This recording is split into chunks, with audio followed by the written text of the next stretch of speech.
तो भाई आज भी मेरा दूसरा प्रैक्टिकल था। और देखो एक चीज़ तो मैं कह सकता हूँ, क्योंकि अब मैं ग्रेजुएट ही हो जाऊँगा, फाइनल सेमेस्टर में हूँ, कि तुम वाइवा में कितना ही पढ़ लो, क्योंकि तुम सब वाइवा देते होंगे, तुम सब नहीं मनाने जाते होंगे। एग्जामिनर तुमसे वही पूछेगा जो तुम्हें नहीं आता होगा। और देखो अगर जो उसने पूछा है वो तुमको आता है ना, तो वो पूरी कोशिश करेगा कि वो चीज़ तुमको ना आए, ये तुम लिख के ले लो। ठीक है, आज के वाइवा में एक्चुअली में मैं थोड़ा बहुत तो मैं मोदी जी की तरह भाषण मारा है, नहीं तो कल के में तो मैं सिर्फ गोलमाल का तुषार कपूर ही बना हुआ था। 10 सेकंड बाद तो यार खुद एग्जामिनर ने भी कहता है, अरे तू जा रे।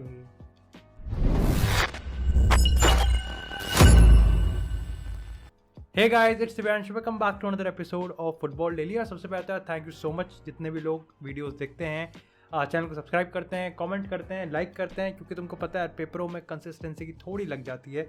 और क्योंकि भाई एंड सेमेस्टर है और फाइनल ईयर है मेरा, तो थैंक यू सो मच यार बने रहने के लिए। सबसे पहले देखो यार, आज की फुटबॉल डेली के एपिसोड में ना इंटरेस्टिंग है और ऊट पटांग खबरें ज़्यादा हैं। लेकिन सबसे पहले बात करते हैं यहाँ पे सीरियस पे और थोड़ी काफ़ी एनालिटिकल रिपोर्ट पे। अब देखो यार, जब मैं सुबह पेपर देने से पहले जब जा रहा था ना, तो उससे पहले एक रिपोर्ट आई थी कि भाई चेल्सी, मतलब यूएस में तो खैर खबरें छपी गई होंगी, और भाई यूएस में मतलब इस चीज़ को अनाउंस कर दिया कि टेड बोहेली यहाँ पर चेल्सी के नए ओनर होने वाले हैं। और यहाँ पर जो रेन बैंक था, जो इस पूरे मामले को संभाल रहा था, उसको कहीं ना कहीं ये लग चुका था कि ठीक है अब ये मामला निपट चुका है, और यहाँ पर टेड बोहेली वो यहाँ पर कहीं ना कहीं अब नेक्स्ट न्यू ओनर बनने वाले हैं। उनको 1 हफ्ते का टाइम दे दिया गया था अपना सारा निपटाने के लिए। 4 बिलियन का यहाँ पर कहीं ना कहीं उनका ऑफर था, जिसमें से 2.5 बिलियन यूरोज वो रेन की जो वैल्यूएशन थी चेल्सी की उसको मीट कर रहे थे, प्लस 1.5 बिलियन यूरोज वो यहाँ पर स्टैमफोर्ड ब्रिज और क्लब को डेवलप करने की कोशिश थी। लेकिन एक्चुअली में देयर वॉज अ ट्विस्ट। अब जब मैं पेपर देके आ रहा तो ट्विस्ट भाई बहुत इंटरेस्टिंग था। और ट्विस्ट यहाँ पर ये हो चुका था कि यहाँ पर अब कहीं ना कहीं एक और खिलाड़ी रेस में एंटर कर चुका है, और वो है यहाँ पर रैटक्लिफ। अब रैटक्लिफ कहीं ना कहीं एक ब्रिटिश बिलियनियर हैं, काफ़ी मतलब मैं कहूँगा कि स्पॉटलाइट पे इतने नहीं रहते, लेकिन उनके अगर उनके पॉलिटिकल स्टैंड की हम बात करें, उनकी थोड़ी सी कंट्रोवर्सीज हैं, और जो उनकी ऑफकोर्स भाई जो उनकी सक्सेस है उसके चलते वो बहुत ज़्यादा फेमस हैं। ऑफकोर्स वो ब्रेग्जिट के बहुत ज़्यादा एक तरीके से फेवर में थे। तो आप कह सकते हो कि जो ब्रिटिश पैट्रियोटिज्म है ना, ये कहीं ना कहीं इस रेस में कहीं ना कहीं आपको एंटर होते हुए दिखेगा। और कल उन्होंने अपने स्टेटमेंट में ये कहा भी था कि जब उन्होंने कहा कि हाँ हमने भाई फ्राइडे मॉर्निंग को यहाँ पर एक बिड एंटर करी है, हमने यहाँ पर एक बिड डाली है 4.2 बिलियन यूरोस की, आई थिंक 200-250 मिलियन ज़्यादा है, जो कि टेड बोहेली सी है। अच्छा, इंटरेस्टिंग फैक्ट ये है कि उन्होंने यहाँ पर ये जो ऑफर डाला ना, वो यहाँ पर रेन को जाके, यानी कि उस बैंक जो कि पूरा मामला संभाल रहा है उसको नहीं, बल्कि डायरेक्टली क्लब के जो चेयरमैन है उनके साथ ये डील डिस्कस करी है, और वो उस तरीके से यहाँ पर रेस में एंटर हुए। और उन्होंने यहाँ पर स्टेटमेंट भी दिया कि भाई एक प्राउड ब्रिटिशर कहीं ना कहीं एक ब्रिटिश क्लब खरीदने की कोशिश कर रहा है। तो कहीं ना कहीं मैं जो कह रहा हूँ ना कि पैट्रियोटिज्म वाला मामला आएगा। अब यहाँ पर मामला सिंपल सा इतना नहीं है। देखो इंटरेस्टिंग फैक्ट यहाँ पर यही, काफ़ी लोग ना इस चीज़ के अगेंस्ट है, काफ़ी लोग कहीं ना कहीं इनका ओपिनियन ये है कि भाई टेड बोहेली को कहीं ना कहीं चेल्सी का ओनर बनाना चाहिए, मतलब उनको ही चेल्सी की कमान देनी चाहिए। क्योंकि आप देखो कि रेन जो बैंक है, जो इतने पिछले 3-4 महीने से अगर हम बात करें, मतलब जब से भी चेल्सी पे आफत सी आई है, सारे ये पूरे जो टंटा भंटा जितना भी उनकी प्रोसीजर थे, जितने प्रोसेस थे, टेड बोहेली ने डिसिप्लिन में रह के उन सारी चीज़ों को फॉलो किया है। उन सारी चीज़ों को क्लियर करते करते वो यहाँ पर फाइनल स्टेज में है। और ऐसे में कहीं ना कहीं ये अंडरटेकर की तरह भाई कहाँ से आ गया, ये out of nowhere her episode में एक रैंडी ऑर्टन वाली खबरें कैसे आ जाती हैं। और यहाँ पर रैटक्लिफ कहीं ना कहीं इसी वजह से थोड़ा सा आप कह सकते हो कि ड्रॉबैक, और उनको यहाँ पर क्रिटिसिज्म मिल रहा है।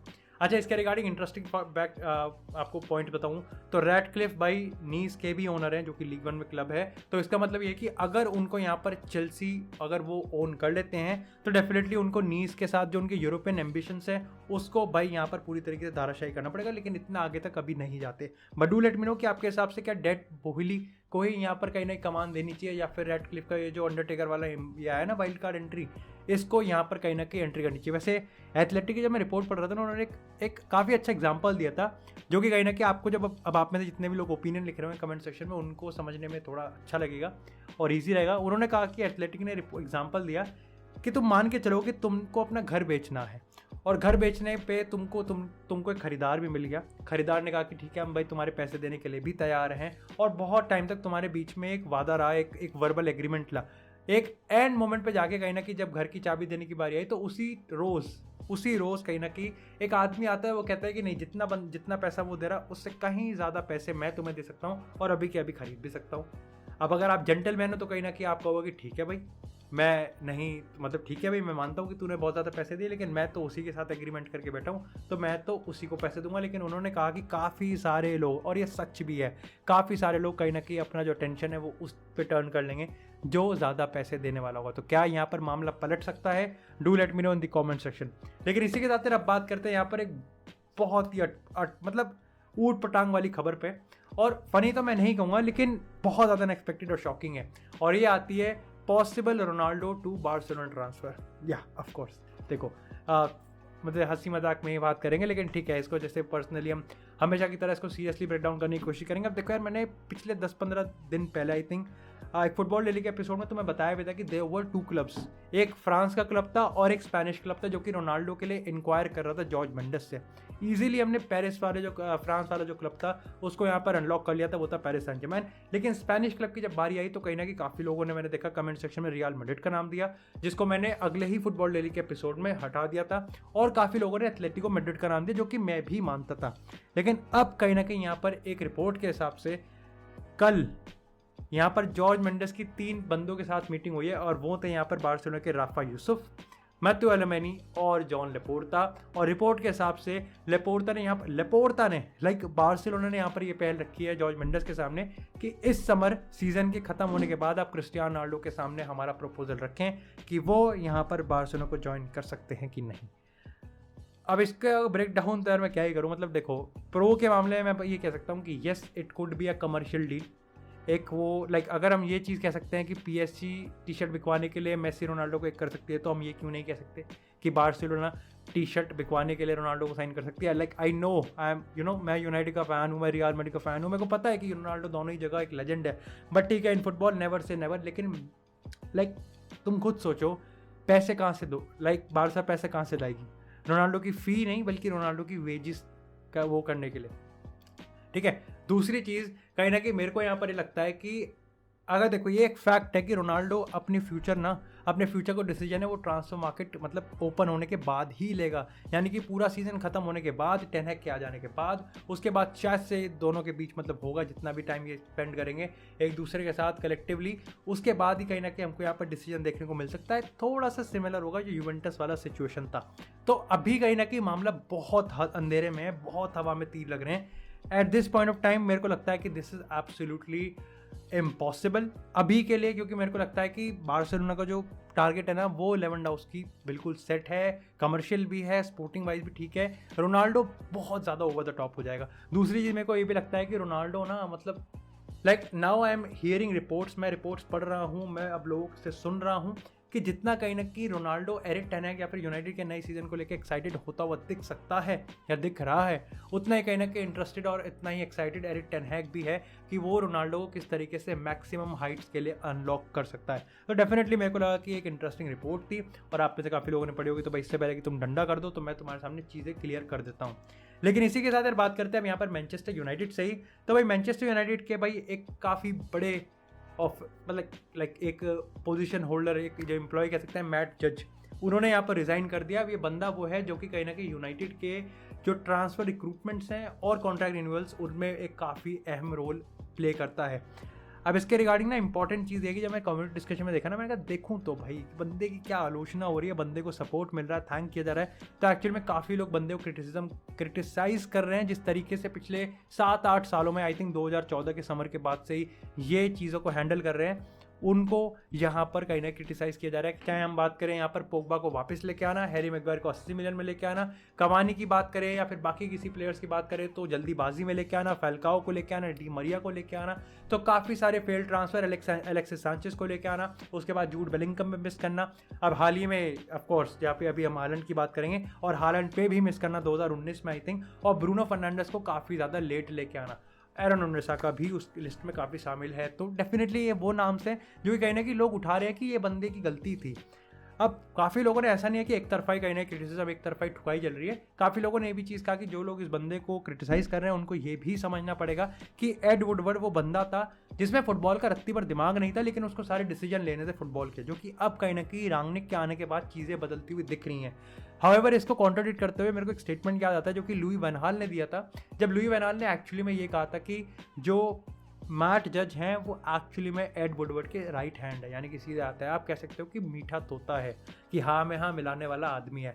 बाकी तो मेरे को लगता है कि ठीक है, एक नए फेसेस आ रहे हैं यहाँ पर मैनचेस्टर यूनाइटेड में, बैकरूम स्टाफ, और ऑफ कोर्स बैकरूम स्टाफ से ज़्यादा जो ऊपर बैठने वाले लोग हैं ना, फुटबॉलिंग दिमाग वाले लोग आएंगे ना, तो मैनचेस्टर यूनाइटेड आज नहीं तो कल डेफिनेटली धीरे ही सही लेकिन वापस से सक्सेस के रास्ते पे आएगा। वैसे राल्फ रैंगनिक ने ऑस्ट्रेलियन नेशनल टीम ज्वाइन कर ली है, so congratulation and I am very happy. ये तो मानना पड़ेगा कि जब से राल्फ रैंगनिक ने यूनाइटेड की जर्सी ली है, उसका खुद का जो स्टॉक है वो कहीं ना कहीं काफ़ी ज़्यादा हाई गया। ये अपने आप में एक डिबेटेबल है कि उसने यूनाइटेड को कितना हेल्प की है कितनी नहीं। बाकी डू लेट मी नो कि आपका इसके रिगार्डिंग क्या ओपिनियन है कि ऑस्ट्रेलियन नेशनल टीम की जॉब यहाँ पर रैंगनिक को मिल चुकी है। लेकिन इसी के साथ यहाँ पे बात करते हैं थोड़ी सी अर्लिंग ब्राउट हालैंड की। तो हालैंड के रिगार्डिंग यार कल ना डॉर्टमुंड के सीईओ ने ये चीज़ कहा कि अगर हालैंड का कॉन्ट्रैक्ट अगर हालैंड के कॉन्ट्रैक्ट में हम यहाँ पे रिलीज क्लॉज नहीं पुट करते तो मैनचेस्टर यूनाइटेड यहाँ पर वो ले जाती। अब इससे दो चीज़ें साफ पता चलती है। एक तो ये कि यस डेफिनेटली मैनचेस्टर यूनाइटेड का हालैंड में इंटरेस्ट था 2019 के आसपास, लेकिन कहीं ना कहीं ये भी सच है कि यूनाइटेड ने वहाँ पर मिस कर दिया है। और अभी जैसे मैं आपको बता रहा था कि मैट जज वाली कहानी में जब मैं आपको समझा रहा था कि यहाँ पर बेलिंगम और हालैंड इन सब प्लेयर्स पे यहाँ पर कहीं ना कहीं यूनाइटेड ने पास्ट में मिस कर दिया है। They had the chance but उन्होंने यहाँ पर इस चीज़ को मिस कर दिया। अच्छा, इसके रिगार्डिंग यहाँ पर ये बताया गया है कि अब कहीं ना कहीं सारा मामला सेट हो चुका है सिटी और हालैंड के बीच में।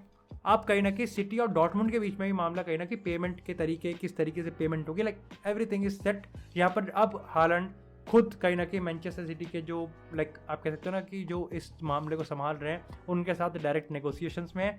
तो अब मेरे को लगता है कि यार ये रेस खत्म हो चुकी है, लेकिन आप में से काफ़ी लोग हालैंड की बात पूछते रहते हैं, तो मेरे को लगा कि इसको भी यहाँ पर इंक्लूड कर देते हैं। लेकिन इसी के साथ यार अब बात करते हैं अपनी लास्ट अपडेट की इस एपिसोड की, और वो आती है यहाँ पर रियल मैड्रिड से। इंटरेस्टिंग तो है, लेकिन देखो अभी रिसेंटली ये तो सबको पता है कि असेंसियो के कॉन्ट्रैक्ट की बात करें 2023 में ख़त्म हो रहा है, और इस पॉइंट ऑफ टाइम पे रियल मैड्रिड ना घर की है ना घाट के, like they want to keep him, but at the same time उनको उसको सेल भी करना है। सेल करना है 40-50 में, 40-50 का कोई बकरा मिल जाए तो वो भाई ले जाए, लेकिन वो उसको रिन्यू करने में भी इंटरेस्टेड है। आप प्राइम एग्जांपल ले सकते हो सर्जी रोबर्तो का। बार्सिलोना में रोबर्तो को वो रखना भी चाहते हैं लेकिन कम प्राइस पे, और बेचना भी चाहते हैं ज़्यादा प्राइस पे। हमारा भी सिंपल सा मामला है कि एसेंसियो को हम रख लेंगे लेकिन हमारे टर्म्स एंड कंडीशंस पे, और नहीं रहेगा तो भाई तू चले जा, चाहे एसी मिलान में चले जाता है तो न्यूकासल में चले जा। इस पॉइंट ऑफ टाइम पे एक और प्लेयर का नाम आया और वो है फर्लैंड मेंडी। अब रिपोर्ट्स के हिसाब से अगर फर्लैंड मेंडी के लिए भी अगर कोई अच्छा ऑफर आएगा तो रियल मैड्रिड उसको देगी, और मैं काफ़ी हैरान हूँ भाइयों बहनों, क्योंकि देखो सीधी सी बात है, लाइक फर्लैंड मेंडी बहुत बढ़िया प्लेयर है मेरे लिए। तो Ferland Mendy is definitely one of the, अगर वो कंसिस्टेंटली परफॉर्म करता रहे, अगर थोड़ा सा इंजरी कंसर्न्स को हटा दें, he can be definitely one of the best left back in the world. ठीक है, दूसरी चीज़ यहाँ पर ये लगता है कि अगर ये चीज़ रिपोर्ट आई है तो इसका एक सेंस भी बनता है, like it's not out of nowhere, Randy Orton वाली खबरी नहीं है, क्योंकि आप देखो कि रूडिगर आ रहा है और डेविड आलाबा लेफ्ट बैक पे। हम रियल मैड्रिड के फैंस लाइक काफ़ी लोग सोचते होंगे कि ये एक कॉम्प्रोमाइज़ है, ये एक एडजस्टमेंट है, लेकिन वो बंदा लेफ्ट बैक पे बहुत सालों से खेलता हुआ आ रहा है। He as the champion at the left back position, तो ये चीज़ इतनी कुछ खास नहीं है। बट क्या मैं चाहता हूँ कि फर्लैंड मेंडी के एक्सपेंस पे डेविड आलाबा, रूडिगर और एडम मिलिटाओ को फिट किया जाए डिफेंस में, इसके रिगार्डिंग मेरा ओपिनियन ना थोड़ा सा नेगेटिव ही रहेगा। बाकी डू लेट मी नो आपके हिसाब से क्या ये चीज़ होनी चाहिए या नहीं होनी चाहिए। रीस जेम्स की हम बात कर लेते हैं। देखो ये सबको पता है कि रियल मैड्रिड एक राइट बैक ढूंढना चाहती है, और मैंने आपको फुटबॉल डेली के एपिसोड में ये भी बताया है कि राइट बैक अभी तो नहीं आ रहा है ना, अभी तो चुआमेनी का भी कंफर्म नहीं है, अभी तो पहले एम्बापे आ जाए, रूडिगर आ गया, आई एम एक्चुअली हैप्पी। लेकिन 2023 के अगर मैं प्लान्स की बात बताऊँ तो ऑलरेडी जो बेलिंगम है उसके लिए जहाँ पर एक आप कह सकते हो कि प्री ट्रांसफर टॉक्स और यहाँ पर अरेंजमेंट्स बनाए जा रहे हैं रियल मैड्रिड के ऑफिस में, लेकिन रीस जेम्स का भी एक ऐसा नाम है जो कि बार बार उछल रहा है। अब इसके रिगार्डिंग मेरा ओपिनियन यहाँ पर सिंपल सा है कि जब तक चेल्सी कॉम्पिटिटिव रहेगी ना हर एक एंगल पे, यानी कि Premier League, FA cup, Carabao cup, Champions League, तब तक रीस जेम्स मेरे को नहीं लगता कि छोड़ेगा। अच्छा, ये तो मैंने फिर भी आपको कॉम्पिटिटिव बात की है, अब इमोशनल सेट पे भी कहते हैं। रीस जेम्स के तमाम मैंने स्टेटमेंट ऐसे पढ़े हैं जहाँ पर साफ पता चलता है कि वो चेल्सी को छोड़ने में ज़्यादा इंटरेस्टेड नहीं है। अब मैंने यहाँ पे इम्पॉसिबल नहीं कहा है, क्योंकि देखो of course when real Madrid comes calling you with a price tag, with money, अब डेफिनेटली काफ़ी लोग इस चीज़ को डिनाई नहीं कर सकते, अनटिल सब PSG जैसे मटबुद्धि नहीं है। हाँ, मैं ये नहीं कह रहा कि रियल मैड्रिड रीस जेम्स खिलाएगी तो रीस जेम्स को बेच ही देगी Chelsea. I am just saying कि अगर एट द सेम टाइम ये चीज़ हो गई कि चेल्सी नए ओनर्स के बाद मैं विश करता हूँ कि ऐसा ना हो, लेकिन डेफिनेटली अगर कॉम्पिटिटिव नहीं रहते या फिर एक डाउन टर्न आ जाता है, चाहे टूकल के इंस्टेंट में कहें या किसी भी इंस्टेंट में, तो ये चीज़ हमको होती हुई दिख सकती है। बाकी that's it for this episode guys. I hope आपको एपिसोड पसंद आया, और एपिसोड पसंद आया एपिसोड को लाइक करें, चैनल को सब्सक्राइब करें, और आपके लिए इसी तरह फुटबॉल से एक्सक्लूसिव कंटेंट चैनल पे मिलता रहेगा। तब तक के लिए stay tune, stay safe, and I will see you in the next episode.